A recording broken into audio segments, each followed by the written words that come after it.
pays, l'axe San Pedro-Meagui fortement dégradé. Les autorités et populations se penchent sur ce problème. Enfin, bientôt des élections législatives locales et un référendum au Togo. Ces scrutins vont se tenir le 16 décembre prochain. Bonsoir à tous, madame, monsieur, bienvenue. Difficile de regagner San Pedro lorsqu'on est à Meagui et vice-versa. La raison, les récentes grosses pluies ont abîmé la chaussée et cette situation nuit gravement aux populations, notamment aux transporteurs. Alors comment résoudre ce problème? On en parle avec Davis Oyo et Ami Koulibaly. Anxiété et peine se lisent sur le visage des transporteurs à chaque voyage sur ce tronçon. L'actuelle voie principale qui relie San Pedro à Meagui, au niveau du village de Guiré, sous-préfecture d'Upuyo, est à nouveau coupée après de fortes pluies qui se sont abattues ces derniers jours sur cette région. Le bitume s'est littéralement effondré, laissant place à un trou béant. Ça te surprend, c'est la mort directe, il n'y a rien à faire. Cette situation provoque le ralentissement du trafic routier dans cette zone. Le goudron est cassé, il n'y a plus de circulation, les remorques sont garées. Même pour aller payer manger, on n'arrive plus à manger. Vraiment, la voie, si c'est coupé, ça ne nous arrase pas. Ça nous pénalise. Ça fait combien de jours on est ici? Nous, camions, ne peut pas circuler comme il veut. D'ailleurs, il y a un dégât qui était fait dans le coin là. Il y a un camion qui était tombé ici. Donc, ça n'arrase pas la population, plus que nous qui sommes transportés. Les jeunes du village ont créé un passage de fortune juste à côté du bitume effondré pour contourner l'obstacle. On a été informés de la situation. Nous, les jeunes, nous sommes sortis à trouver un chemin, un passage pour que les voitures puissent passer en attendant que la voie ne puisse s'arranger. En tout cas, même dans ce trou, il y a une voiture qui est tombée. Les autorités administratives locales se sont rendues sur les lieux pour constater les dégâts. Elles envisagent prendre des mesures pour trouver une solution pérenne et garantir la sécurité des usagers. Autre actualité, nous restons dans le sud du pays. 900 kits scolaires composés de cartables, livres et autres accessoires ont été distribués récemment aux enfants défavorisés. C'est un don de l'association caritative Les Zinzins du Bonheur. Guillaume Zéré et Herman Yamia. Une fois la bande au complet, le convoi peut se mettre en route. De convoi, il s'agit en fait d'une caravane baptisée la caravane du Bonheur. Deux équipes, une vingtaine de véhicules escortés par des motards. Direction Abengourou, 210 km d'Abidjan. Le voyage sera animé de plusieurs escales.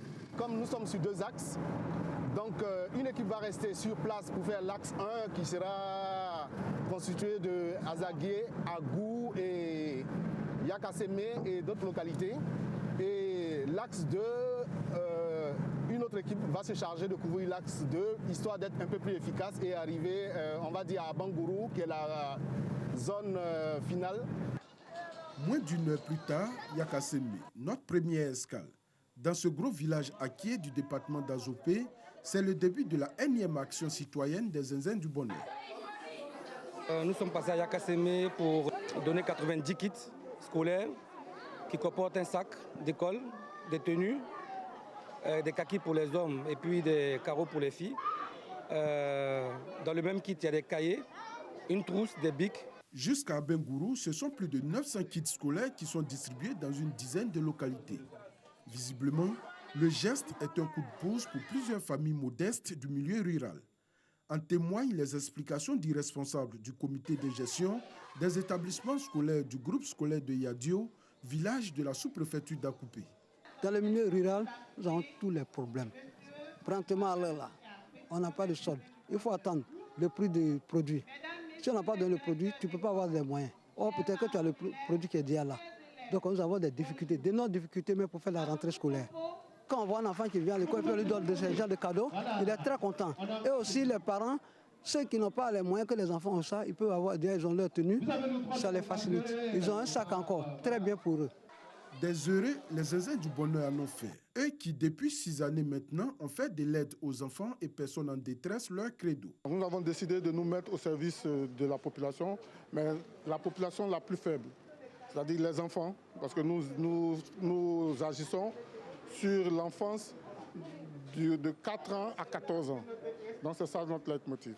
Nous sommes conscients que l'État à lui seul ne peut pas tout faire. Donc nous apportons juste notre pierre à l'édifice. Nous allons chercher des fonds en demandant à nos partenaires, à nos membres, à nos sympathisants, à nos adhérents de cotiser simplement à hauteur de 10 000 qui correspond, on va dire, pour un kit ou un cadeau. Donner des kits scolaires, mais pas seulement. Avec eux, les zinzins ont aussi emporté des médicaments de première nécessité et quelques drapeaux pour s'aimer un brin de civisme. On a remarqué que de nos jours, ça manque beaucoup aux gens, le patriotisme.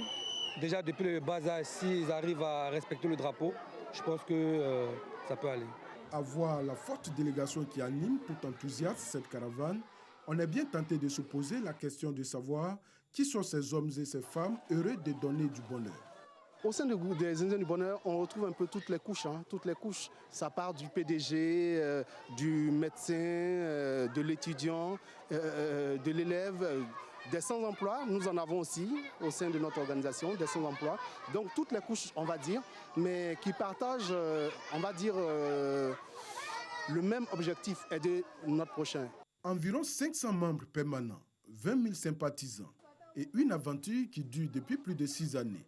L'intérêt pour notre équipe de suivre les Zinzins du bonheur dans ses œuvres est celui de faire la promotion de ces groupements politiques qui sèment le bonheur dans des familles modestes et qui sont un soutien fort à la politique gouvernementale de l'école gratuite et obligatoire.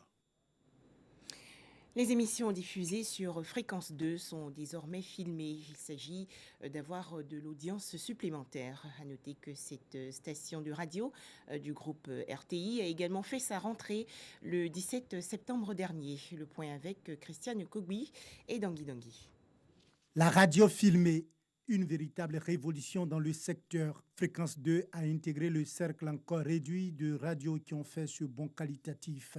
3 émissions quotidiennes et une hebdomadaire sont désormais disponibles en direct sur le digital. Des capsules de ces émissions sont également filmées et présentées sur les chaînes télé de la RTI. La direction générale de la RTI a pris les dispositions pour réussir ce pari. Un studio flambant neuf doté de caméras et de matériel de pointe et de dernière génération. Des commodités de travail pour permettre aux animateurs de la fréquence des jeunes de séduire davantage le public avec des productions de qualité.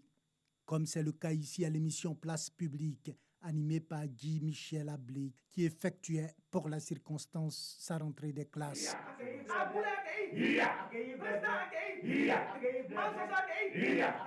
Fréquence 2 fait partie des 5 meilleures radios les plus écoutées en ce moment, selon les sondages de la structure Africascope. La radio filmée va donner encore une autre couleur à la chaîne, selon les responsables de la RTI. Une autre façon de voir la radio, désormais ils ne se contenteront plus d'écouter, ils pourront voir. Ils auront le choix de soit se contenter du son ou d'associer l'image et de vivre l'ambiance en direct des studios de Fréquence 2. Quelqu'un pourra me dire, mais on a l'habitude de voir des images des studios de radio, mais ce ne sera pas dans le même format parce que cette fois, c'est vraiment de la vidéo faite pour la radio et on va dire que la télévision ou du moins la radio s'invite à la télé. Nous savons tous que la concurrence sera rude, mais nous ne cessons de le dire, la RTI ne sera pas débordée. La RCI sera à la hauteur. Et cette cérémonie que nous venons de voir nous rassure. Ce n'est pas la première fois. Nous avons déjà commencé certaines actions. Ce que nous venons de voir vient s'ajouter à ce que nous avons commencé à faire. Après Fréquence 2, le directeur général Amadou Bakayoko a promis également de mettre les moyens à la disposition de Radio Côte d'Ivoire pour être à la hauteur de ses ambitions. On s'intéresse à présent à la 8e édition du prix de l'Académie des sciences, des arts, des cultures d'Afrique et des diasporas africaines. Thème retenu, contribution à l'autonomisation de la femme en Côte d'Ivoire. C'est un reportage de Christiane Kogui et Doigt de Laser. Contribution à l'autonomisation économique de la femme en Côte d'Ivoire. C'est le thème retenu pour cette 8e édition du Grand Prix 2018 de l'Académie des sciences, des arts, des cultures d'Afrique et des diasporas ASCA. L'idée, aider les femmes à être autonomes en montant leurs propres projets. Cette conférence de presse est organisée dans le but de faire le point des candidatures du concours. Ce prix, il s'agit de récompenser. Il s'agit de rendre hommage à des femmes, à des hommes qui ont consacré leur temps à cette œuvre, au bien-être des autres. Et nous, ASCAD, notre objectif. Notre rôle, c'est d'aider l'État de Côte d'Ivoire sur des domaines que nous estimons essentiels pour le développement économique et social de la Côte d'Ivoire. Le dépôt des dossiers se poursuit jusqu'au 14 octobre. À ce jour, ce sont plus de 14 projets dans le domaine de l'agriculture et de la pêche qui ont été réceptionnés. Il y a même encore des dossiers qui portent sur la communication, l'alphabétisation, le regroupement des femmes pour faire produire du vivrier et également des coopératives. Et puis il y a des sociétés également, des ONG qui participent aussi au financement des ONG qui œuvrent dans le secteur. Le lauréat du prix recevra une médaille et une somme de 5 millions de francs CFA. Les résultats seront connus en novembre prochain. Agenda politique chargé au Togo, le pays va organiser les élections législatives, les locales et un référendum le 16 décembre prochain. À noter que le référendum est contesté par l'opposition. Cette dernière refuse de participer aux travaux de la Commission électorale nationale indépendante et exige sa recomposition. Les explications de Ami Koulibaly. Les électeurs togolais seront appelés à voter le 20 décembre pour des législatives et un référendum le 16 décembre et aussi ils sont appelés pour des élections locales. La Commission électorale nationale indépendante n'a pas révélé la question exacte qui sera soumise au référendum, mais il est fort probable que les électeurs togolais devront voter pour ou contre la révision constitutionnelle prévoyant la limitation non rétroactive à 2 du nombre de mandats présidentiels. Faure Singbe est au pouvoir depuis 2005. La non-rétroactivité de la limitation des mandats lui permettrait de se représenter pour l'élection présidentielle de 2020 et 2025. Cette réforme avait été boycottée par l'opposition qui réclame la mise en place immédiate de cette limitation. N'ayant pas obtenu la majorité nécessaire au Parlement, elle avait été renvoyée de facto au référendum, ce que rejette l'opposition.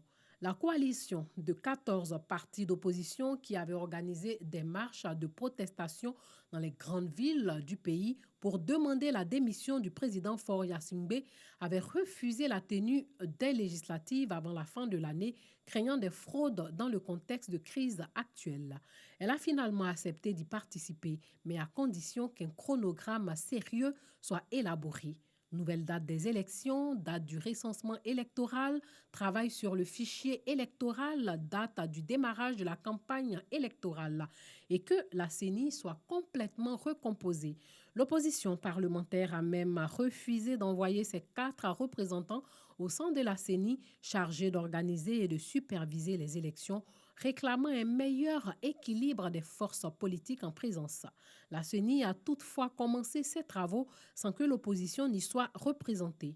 L'annonce de la tenue de ces 3 scrutins a été une surprise. Le projet de référendum n'avait pas été abordé depuis plusieurs mois et les dernières élections locales remontent à 1985. Les villes sont actuellement administrées par des présidents de délégations spéciales nommés par le président togolais. La Guinée équatoriale aux prises avec le Brésil. Malabo exige en effet la restitution de plus de 16 millions de dollars en espèces et en bijoux saisis par la douane brésilienne dans les bagages d'une délégation équato-guinéenne. Cette dernière accompagnait Théodorine Obiang, le fils du président équato-guinéen.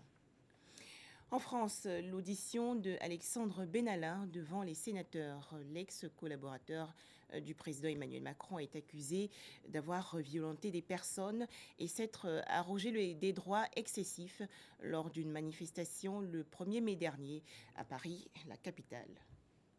Voilà, excellente semaine à tous et merci de nous avoir suivis.